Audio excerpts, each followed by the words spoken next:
Okay, good afternoon. My name is Vanessa Graffi, and again, I'm with the Office of Student Services here in the Faculty of Education at York University.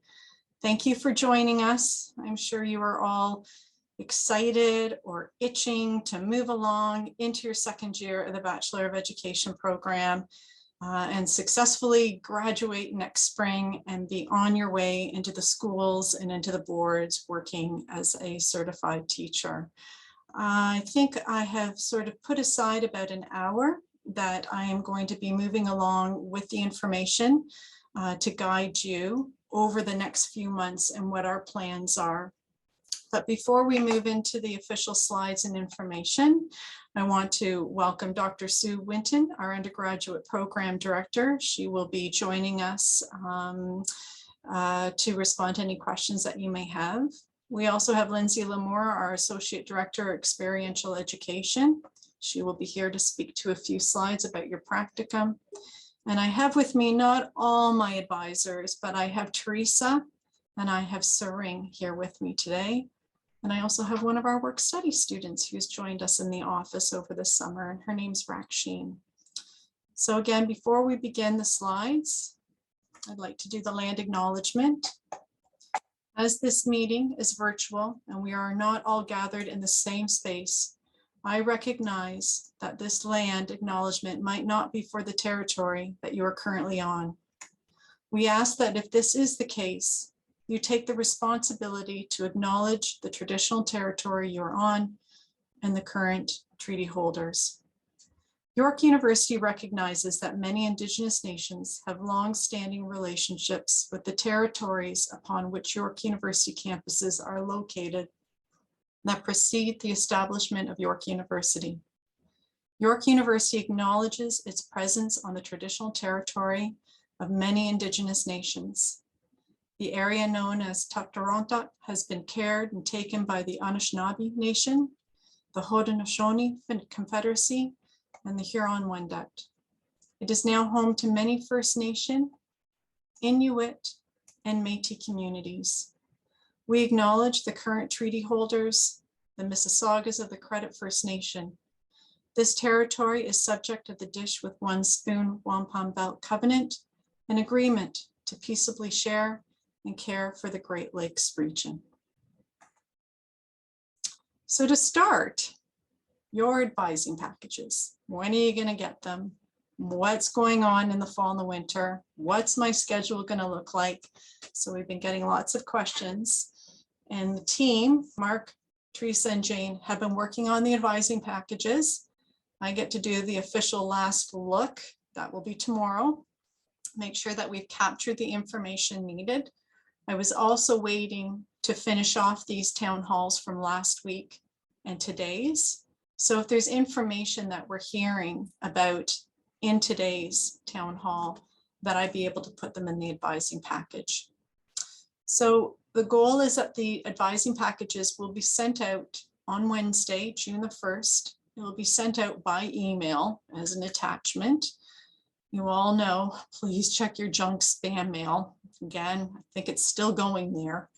And that is where you will find on Wednesday the advising package for the teaching certification that you are pursuing. In it, of course, it will be similar to what you got in your first year. So we'll be sharing the courses that are planned for the second year, the EDPR that you'll be doing, EDPR 3000, EDPR 4000, and there are a number of you that'll be doing EDPR 2000, and I will talk shortly about how it will all be set up for you. They'll also have the information about your academic advisor. Many of you should know who your advisor is as you're moving into year 2. But if you have any questions, it's Mark, Jane, or Teresa who's responsible for your teaching cert that you can reach out to. The enrollment date is planned to be June the 15th at 8 o'clock in the morning. And remember, this is not a race because again, you're going to be moving in and enrolling in your EDPR. So if it's consecutive students, EDPR 3000 and 4000, and some of you EDPR 2000. Some of you did not end up taking EDPR 2000 this winter due to COVID restrictions, your own personal reasons. So the advising package will guide you. But that will be the day at 8 o'clock in the morning, you will enroll in your EDPR. The team will look after the rest of the enrollment, and the goal is it will be done by the middle of July or sooner. You'll also be reminded about the monthly calendars. And now remember, and you've worked on it in the first year, these are the calendars that are set up on the Faculty of Education website under current students. They're pretty much ready to go. So if you go and look at that Google Calendar, you will see as a year 2 PJ or year 2 IS or JI or CEC, I can keep going, Tech Ed. You will see what the plan is looking like for September, October, November, December, and so on. There could be a change, and it's up to the academic program office if something comes up and a course has to be changed to a different time, but it's unlikely because right now for the fall of your second year, you're going to be in your practicum in school placement on the Monday, the Tuesday, and the Wednesday, or something like that. So look at the Google Calendar. The second last little check, Student Services Monthly Newsletter. I really do spend time on this newsletter, and my goal is it will be out on Wednesday as well, June 1st. So I try to give information to guide you. If there are any changes in July and August, it will be posted in the newsletter. If there's something urgent we really have to tell you, I'll be sending out an email, okay? And then of course, your police record check as you're moving into your second year, your VSS police record check. Lindsay can talk a little bit about that shortly on the slides about the practicum and what's to be remembered and noted. But really begin this process after July 1st. We know that the Toronto area code, postal code, I should say, can take a little bit longer, but we can come back to this in a few slides in. So my little note about remember, teacher candidates need to enroll in on June 15th, EDPR 3000 and 4000. If you missed EDPR 2000, which this past year was in the winter, and of course, we have students returning from their undergraduate degree. So welcome, welcome back. And you did not get EDPR 2000 because it was in that, 2021, can't even remember where we are right now, that year that you couldn't get EDPR 2000 because of COVID and everything that was going backwards with the schools. So you're going to take it this fall. It's going to be busy, but you get a lot of practicum in the fall. So remember, if you didn't complete your EDPR 2000 and it's not a deferral, but you actually don't have it completed on your record, then you too will be enrolling in EDPR 2000. So with the mock form, and thank you again for completing it, and some of you submitted questions. We're hoping that we can try to respond to what you're thinking or needing to know. So the top one was, what are the plans for returning to the campus for the fall? So we are back. I mean, me and the team, we've been here since August. And certainly there's courses happening all around the campus. So right now we are back in person. Again, when you look at the Google calendars for year 2 and the teaching certification, you see, you'll know which days you're actually here on the campus in your classes. But for sure, the first 3 days in the fall, you're pretty much in your practicum. And we'll talk again about practicum shortly. When does it start and when does it finish? Since the plan is to fully return to campus, will students have an option for online classes? No, the courses are to be planned in person. You only have a few that you're taking in each semester. If there is a class that's online, it's because of the request by a faculty member who has an accommodation.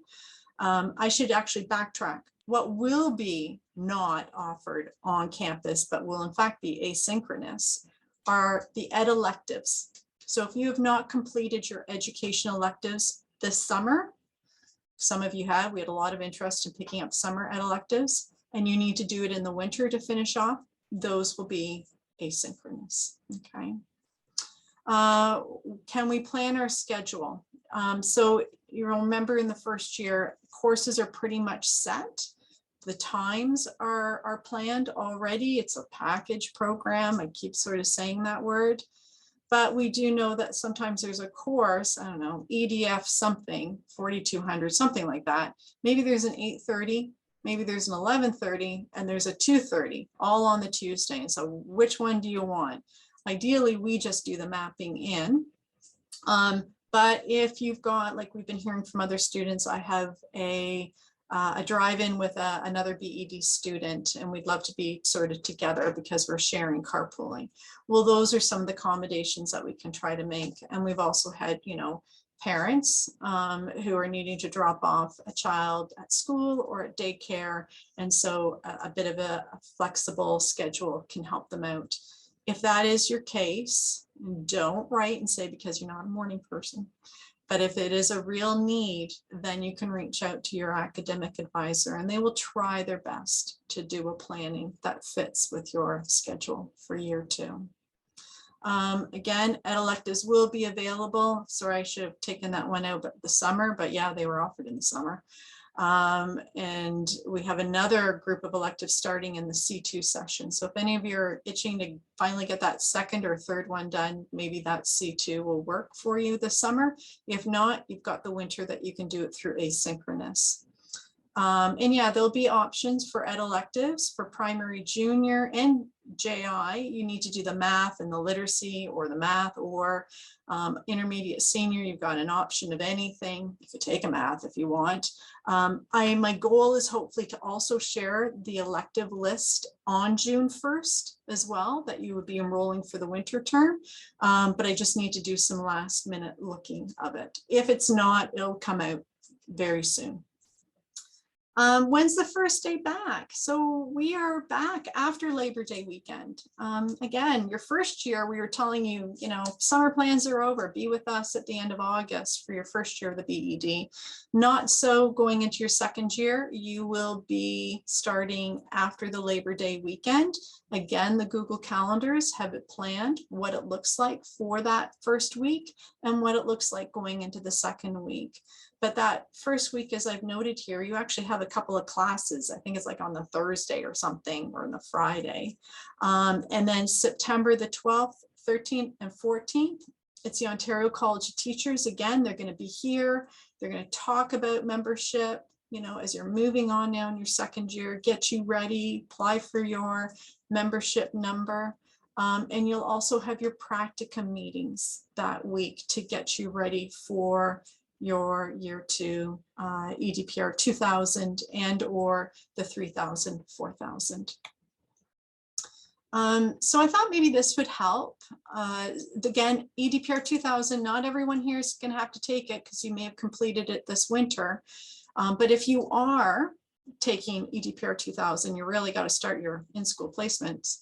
It's going to run approximately September 19th to the 26th. It's 3 days a week. Remember, it's Monday, Tuesday, Wednesday. Then you move into EDPR 3000, which starts October 31st through to the 16th. Okay, or actually I lied, to the 5th of December, and then you move into your 2-week block. Okay, so that's EDPR 2000, 3000. It means those students who've got EDPR 2000 behind them already, you've done that 20 some odd days. Then your practicum, you're not going to start till October 31st. So in fact, those first Monday, Tuesday, Wednesday in that first month, there could be some adjustments and a free place for you and not in classes. Then comes the winter, everybody, EDPR 4000. And that's going to run from January 16th to May the 12th. It is 2 days a week, as it's shown here, up until early April, and then you move over to your 5-week block. So you are moving into the month of May to complete your in-school practicum placement.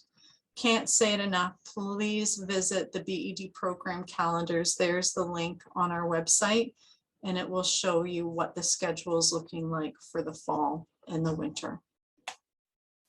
So now we have about the practicum. and what the plans are going to be. And I think we have Lindsay in here. Hi, yeah, I do. Hi, Vanessa. You okay? How are you doing? And good afternoon to all of our students on this lovely hot summer Monday. And so it's also nice just scrolling through all the students that are here. It's nice to see familiar names and faces for those who have their pictures up. So a few practicum questions were submitted. So first one, when will we know our school placements will be? So when will we know where our school placements will be, and will they be at two different schools in the fall if you're enrolled in 2000 and 3000? So I'll answer the first one first. Usually I would love to say around the end of August. So around the end of August, you can start looking on PIMS, but realistically, that week of September 12th, 13th, 14th, when you have the OCT meetings, as well as your first practicum facilitator meetings, that's when you will have a good idea if you are beginning EDPR 2000 the following week. So please have patience with us. We're working with our school board partners and schools very closely. And I do recommend that you don't email us. If you don't have a practicum assigned to you, it doesn't mean we're not working on it, okay? So please, it just takes away the time that we're working to secure placements for you. The second thing is, will I be in two different schools in the fall? So if you are completing EDPR 2000 and 3000, you're going to be with the same mentor teacher for the fall. And then for the 4000, you're going to be with a different mentor teacher. So it may not necessarily be different schools, but it'll definitely be different experiences in accordance with the OCT accreditation requirements and your divisional requirements and your teachable requirements if you're at the IS level. The second question, year one TCs who requested PEAL were advised to proactively request an alternative school board due to the limited PEAL placements. For those who requested a different school board, will they get priority this upcoming academic year? And unfortunately, the answer is no. Peel District School Board does all of their placements centrally. So we really don't have, we submit the request to the school board, and then they confirm our placements for Peel District School Board. So I do know that the Practicum office has sent all Peel District School Board students that have requested Peel District School Board for you to submit your family of schools to us this week. So that information will help us in attempting to confirm a placement with you or with Peel District School Board for you. In the event, number 3, in the event of work stoppage by teachers, how will our school placements be affected? So I'm not quite sure of the question here. My COVID brain talks about how we pivoted with the mentor teachers virtually if there was a stoppage. So I'm not sure what this is referring to, if it's referring to labor disruption. Teacher candidates we will communicate that at that time once we have information. And then the last but not least, is there an option to select online practicum? And the answer is no. All of our practicum experiences are in-person practicum experiences. There is a small exemption for students who are registered with student SAS, student accommodations, and go through their processes to grant online accommodations. So, but all of our teacher candidates can expect an in-person placement for the next academic year. Good. Thanks very much, Lindsay. We wanted to also bring to your attention about the temporary certificate. Some of you may know about it. Some of you may be just learning about it now. So the Ontario College of Teachers, in agreement with the government, have approved current BED students to be able to begin their membership process with the Ontario College of Teachers. prior to finishing the full Bachelor of Education degree. Now, this has now been going for actually 2 years, but it does seem that this will be open until the fall of 2023. So when OCT reached out to all the Faculty of Ed in Ontario, to the deans, it wasn't just, you know, a 10-month deal until the end of December. This is until the winter, or sorry, the fall of 2023. So why I'm sharing this with you now, and you will get more information, but not immediately, is that we wanted to remind students that the Bachelor of Education programs across Ontario by the Faculty of Ed departments look different. Similar courses, but the way the classes are offered, how they're offered, the school practicum experiences, and so on are different. So you're not all identical in this province.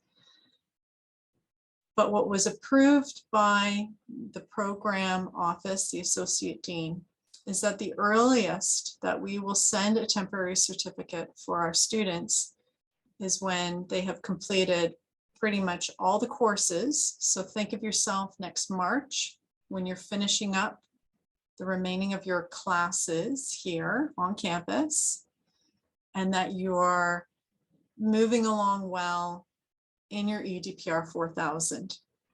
So where I'm going with this is that for many of you, the temporary certificate, the earliest would be next March when we make that recommendation to the Ontario College Teachers. You'll get information, you know, I'll leave it to the academic office to release the information of what you need to do and how to do it and at what time, but it would be in the fall that we start informing you about the temporary certificate.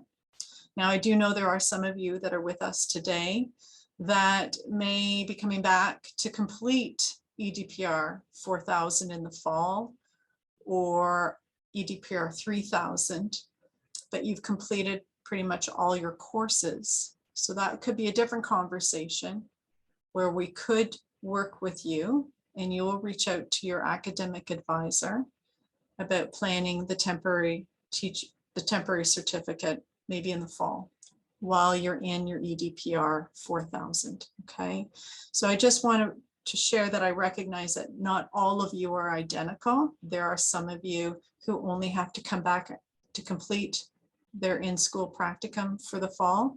And so that could be the case where we can send out an earlier temporary certificate to OCT. More information will come to you for sure. This is actually moving over to my last slide, and then we'll give you the chance to ask questions. I've got my superstar, Teresa and Sarang, who will guide me on the questions that are coming up, and then I can speak to them. But we want to remind students that it is next February that most of you will apply for your degree audit and for convocation. So RO's got early dates. They don't leave things to the last minute, that's for sure.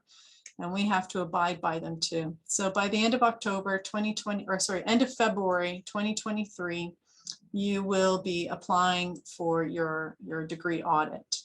If you're a consecutive student, so you come with a degree already and it's just moving along to finish the Bachelor of Ed, you're not juggling an undergraduate degree at the same time, then you actually don't need to formally apply for your graduation. It happens automatically.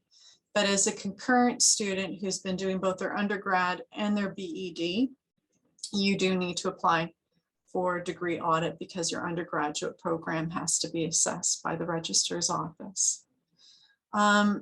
The Ontario College Teachers, is someone going to walk us through it? So one, we try to post the information monthly in the Student Services newsletter. I think they've got a video too to guide you through it. There will probably be questions in September when OCT is meeting and presenting to all our returning Year 2 students. But you don't have to jump on your OCT membership like ASAP. Start thinking about it maybe in the fall. And then we here in Student Services will guide you on what the next step is once you've got your 6-digit OCT number. My last little note is about awards. So here you are, you're moving into year 2. We do have continuing student awards in the Bachelor of Education program. I usually start planning it in August when I get more information from financial services here at York, but there is a deadline of mid-October that you apply for these awards. Most of them are based on financial aid. I'll let you know that. And you do, again, have to complete student financial profile on the York website to sort of move us along with your application for one or two or many. Our students apply to many of the awards, and maybe you'll be eligible for a few of them. It just helps with the finances for sure. Some of them are anywhere from $500 to like $2,500. So how wonderful that would be to help provide some funds towards your tuition. Okay, so with that, I'm sort of finished my slides for the town hall. If you're okay, I'm going to stop the recording and we will open it up to questions. Thank you so much.